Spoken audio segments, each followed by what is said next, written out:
नमस्कार दोस्तों, मैं भाषा और ग्राउंड रिपोर्ट गुजरात चुनाव में आप सबका स्वागत है। आज पहले दौर का मतदान है। गुजरात की 89 सीटों पर फैसला होना है और ये 89 सीटें पिछले 27 सालों से गुजरात में शासन कर रही भारतीय जनता पार्टी के लिए बहुत अहम है, क्योंकि यहाँ पर बड़े पैमाने पर खलबली है। सौराष्ट्र की सीटें हैं, सौराष्ट्र और कच्छ को मिला लीजिए तो 54 सीटों का मामला है। सूरत में 16 सीटें हैं और इस तरह से जो पूरी 89 सीटें हैं, इनमें बड़े पैमाने पर खलबली है। खलबली की बहुत ठोस वजह है, सरकार से नाराजगी है और साथ ही साथ आम आदमी पार्टी की जो एंट्री है उसने भी वोट पर असर डालने की कोशिश की है। असर कितना पड़ेगा यह तो तब पता चलेगा जब मतगणना होगी।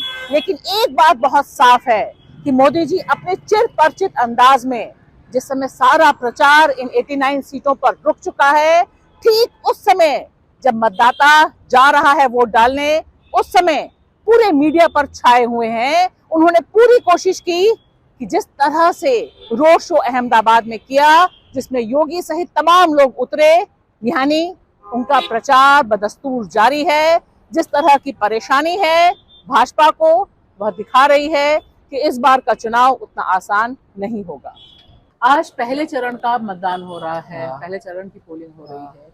आपको क्या लगता है कि गुजरात में मुद्दे क्या हैं पहले चरण के? गुजरात में मुद्दे वैसे तो सबसे ज्यादा महंगाई का मुद्दा पहले है, फिर वो सौराष्ट्र में पानी की दिक्कतें है और वो अभी क्या है, आम आदमी पार्टी भी आई है, एंट्री की है गुजरात में।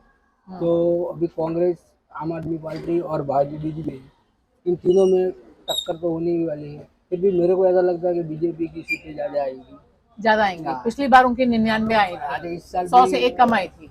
वो इस बार क्या रहेगा? 100 पार कर जाएगी।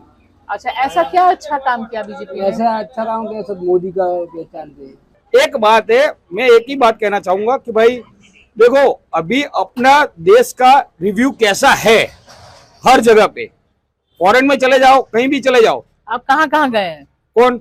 मैं यहीं पे रहा हूँ, जम्मू से लेके कश्मीर तक। आपका नाम क्या है? जतिन पटेल।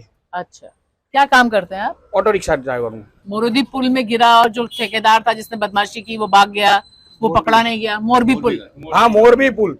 मोरबी पुल में तो अपने को ऐसा कुछ मालूम है नहीं, बराबर, मगर प्रॉब्लम आपको कश्मीर का मालूम है, आपको रशिया का मालूम है सर, आपको यूक्रेन का मालूम है। गुजरात का आदमी जहाँ मारा वो नहीं मालूम, कैसे चलेगा? तो वो बात सही है मैम। एक बात है, वहाँ का अभी मैंने मुआयजा किया नहीं है, मैं गया नहीं हूँ। आप यूक्रेन भी तो नहीं गए सर? कौन यूक्रेन गया? तो दिखाई तो देता है ना मैम, दिखाई तो देता है ना। गुजराती को गुजराती आदमी नहीं दिख रहा, ये अच्छा नहीं। गुजराती को गुजरात डेवलपिंग ही अच्छा लगता है। पूरे वर्ल्ड में आप देखो, मोदी जी का जो अभी G20 में भी अपना यहाँ लाके हथौड़ी लाए, बराबर है। पूरे देश में देखो, अभी आप 6 लेन रोड देखो, राजकोट, पालनपुर। तो सवाल तो ये है कि यहाँ पर गुजरात में 94 से सरकार है, 27 साल हो गए। 27 साल तो 27 साल में तो काफी ठीक हो गया होगा। महंगाई मुद्दा नहीं है, नौकरी की मुद्दा नहीं होगी फिर? नहीं, वो तो है, वो तो हर साल बढ़ती जाती है, जो महंगाई है वो बढ़ती जाती है। उसमें मोदी जी कुछ नहीं कर पा रहे हैं? वो उसमें कुछ नहीं कर पा रहे हो। क्यों नहीं कर पा रहे?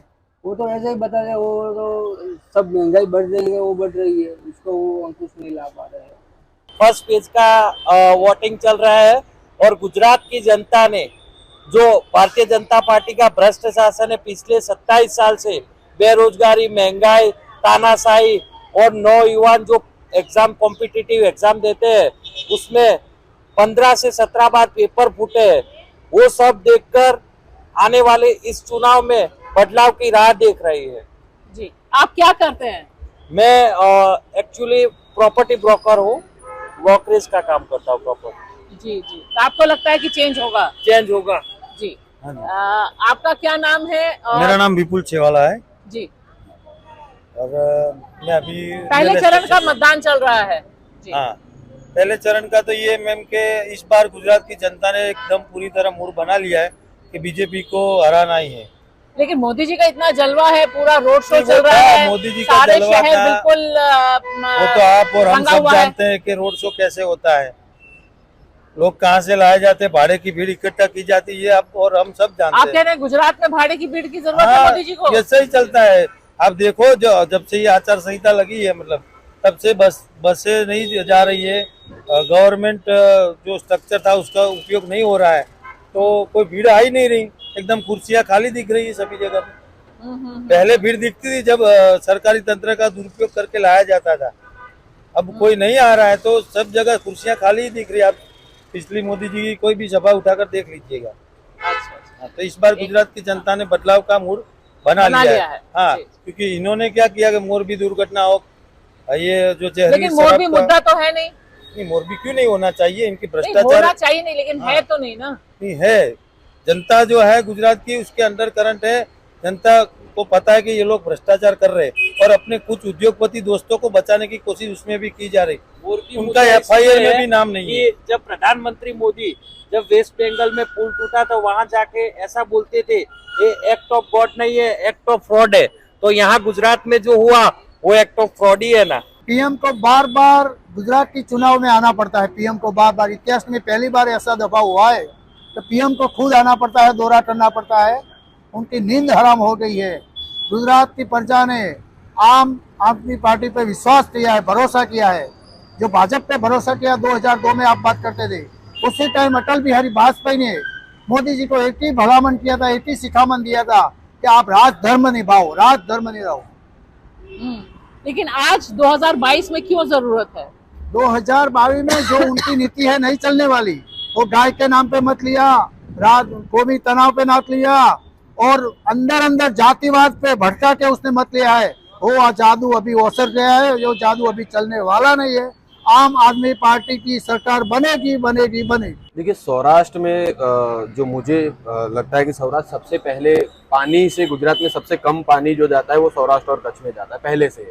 और पूरा जो खेल, पूरी जो राजनीति है वो नर्मदा के पानी के ऊपर खेली जा रही है। वो पिछली बार भी यही था, अभी भी आप प्रधानमंत्री के या गुजरात के मुख्यमंत्री के भाषण सुन लो या उनके नारे सुन लो तो आपको वो नर्मदा का और पानी का मुद्दा जो है वो सबसे ज्यादा अहम दिखेगा। उसके अलावा कम्युनल राजनीति तो करते ही करते हैं, पर पानी का मुद्दा सबसे ज्यादा है। अगर आप ग्राउंड पे जाइए तो जो सब कैनाल है वो नहीं बनी है किसानों के लिए जी। जो अरेबियन सी का खारा पानी है वो सौराष्ट्र में बहुत अंदर तक आ चुका है, तो किसान तो ऑलरेडी बर्बाद है।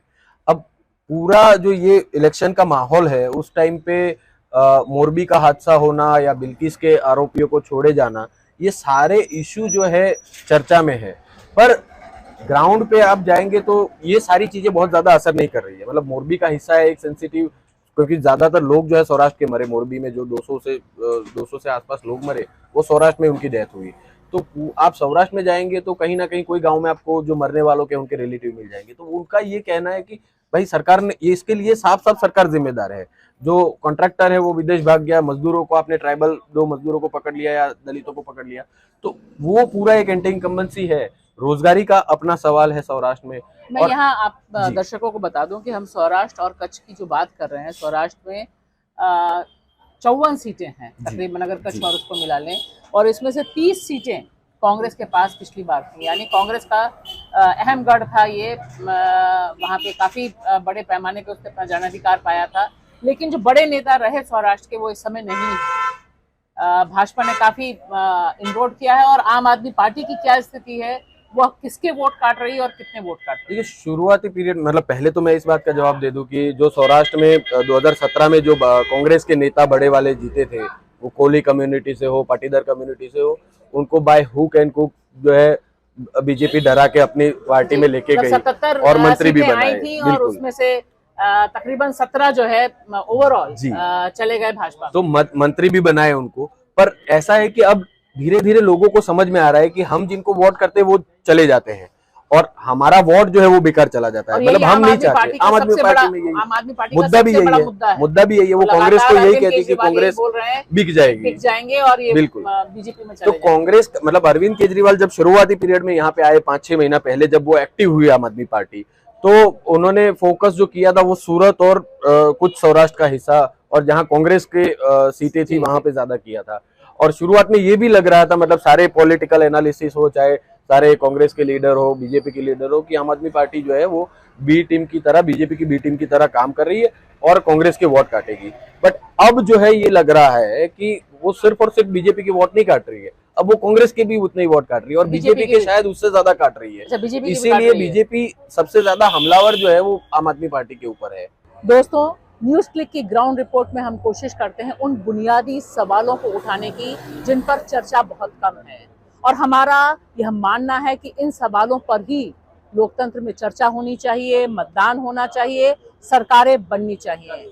दुख की बात है कि जिस तरह से मीडिया सहित पूरे चुनावी प्रचार को पैसे से ढक दिया गया है, शो दर शो हो रहे हैं, उसमें जनता के बुनियादी सवाल कहीं दब जा रहे हैं। गुजरात चुनाव इसलिए अहम है 2022 का, क्योंकि इससे यह पता चलता है कि गुजरात की जनता जिन मुद्दों पर परेशान है, क्या वाकई जब वह वोट डालने जाती है तब उन मुद्दों के बारे में सोचती है, या जो प्रचारित मुद्दे हैं, जैसा आपने सुना देखा, चाहे वो इजराइल का मसला हो, चाहे वो यूक्रेन युद्ध का मसला हो, या फिर कश्मीर का मसला हो, विश्व गुरु बनने का मसला हो, ये सारे मुद्दे जिस तरह से दिमाग पर हावी हैं, मतदाता को प्रभावित कर रहे हैं, और उस पर जिस तरह से मोदी और भाजपा की जीवन से बड़ी छवि मतदाताओं के ऊपर थोपी जा रही है, उसमें लोकतंत्र की अंतिम घंटी बज रही है।